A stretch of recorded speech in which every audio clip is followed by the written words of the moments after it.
International conflicts happen every day. And when conflict happens, the phrase violation of international law gets echoed again and again and again. Violations of international law. Violation of international law. Violations of international law. With politicians and world leaders leveling these accusations at one another, is it fair to say that international law is a system that works? Let's unravel international law. So, international law is a set of rules made by countries for countries to follow, and it helps manage relationships between them. It works on the principle that all independent countries are equal. The purpose is to provide stability. International law is a way to create order in what otherwise might be anarchy, where there are no rules and where power is the only thing that matters. A prominent international lawyer referred to international law as the gentle civilizer of nations. And I think that's a very apt way of describing it. We typically think of international law in the context of human rights and war. But it also applies to things we don't usually consider, like travel, trade, and space, and the sea. I mean, almost anything that we do and we're entirely used to, none of that would be possible without states agreeing on treaties that regulate international aviation or that the International Postal Union has rules and so on and so on. Think of it this way. The reason you're able to, say, get a long-distance phone call,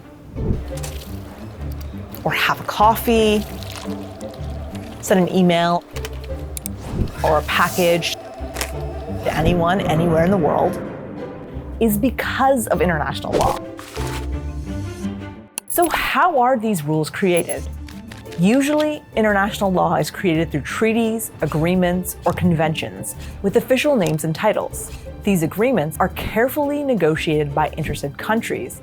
Precisely because states can negotiate the terms, they have a certain amount of control over the terms, they can focus on particular issues, and they can also focus the scope of their obligations through that treaty negotiation process. Once countries negotiate a treaty, they sign it and ratify it. That last step, ratification, is what makes a treaty or agreement legally binding, meaning a country is obligated to follow it. Understanding all of this, in theory, international law sounds like a system that works. Countries negotiate laws, they agree to them, and then they follow them. And for the most part, it does work, invisibly in the background, to make a whole host of things possible. But violations do happen.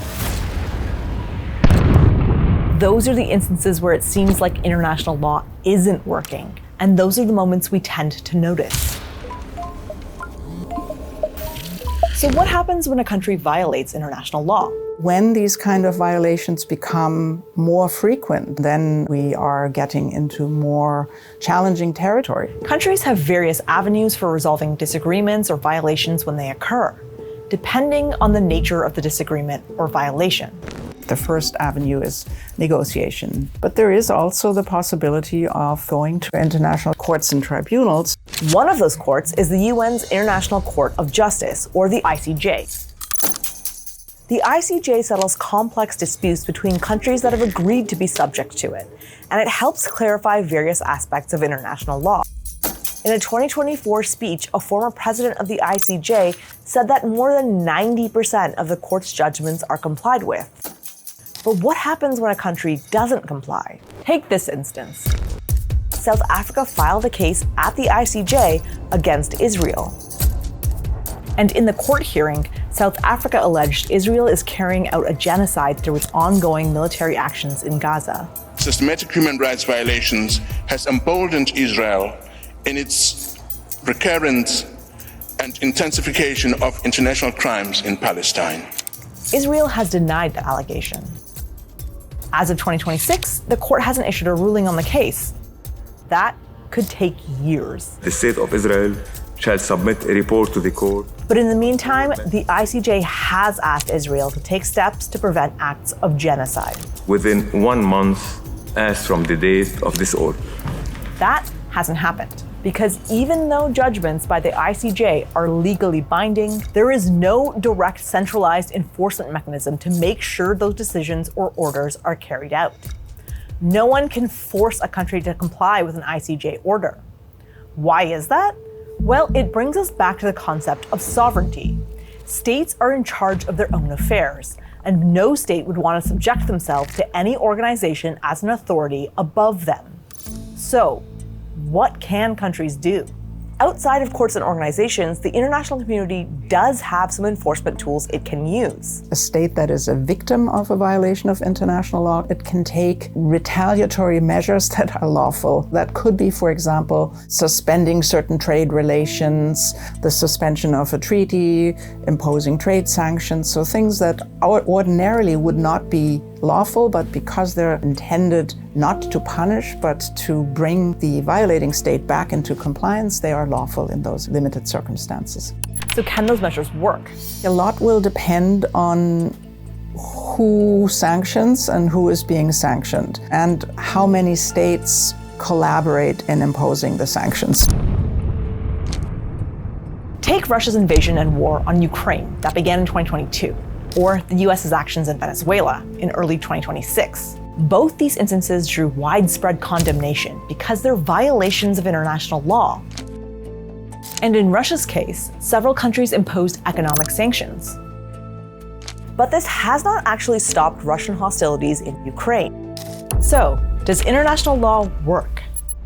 Measures like widespread condemnation and sanctions have historically helped bring countries in line with international law. One example would be the South African apartheid regime, where there were quite successful sanctions collectively imposed. In 1962, the UN General Assembly passed a resolution calling for sanctions. But it wasn't until 1994 that the pressure of those mounting sanctions helped bring an end to the apartheid regime. A full 32 years. It's not working perfectly, but for all its faults, international law, as it has existed since the end of World War II, if all of that was gone, we would be back to a place where violence will be much more the norm, and where also a lot of the things that we take for granted aren't possible.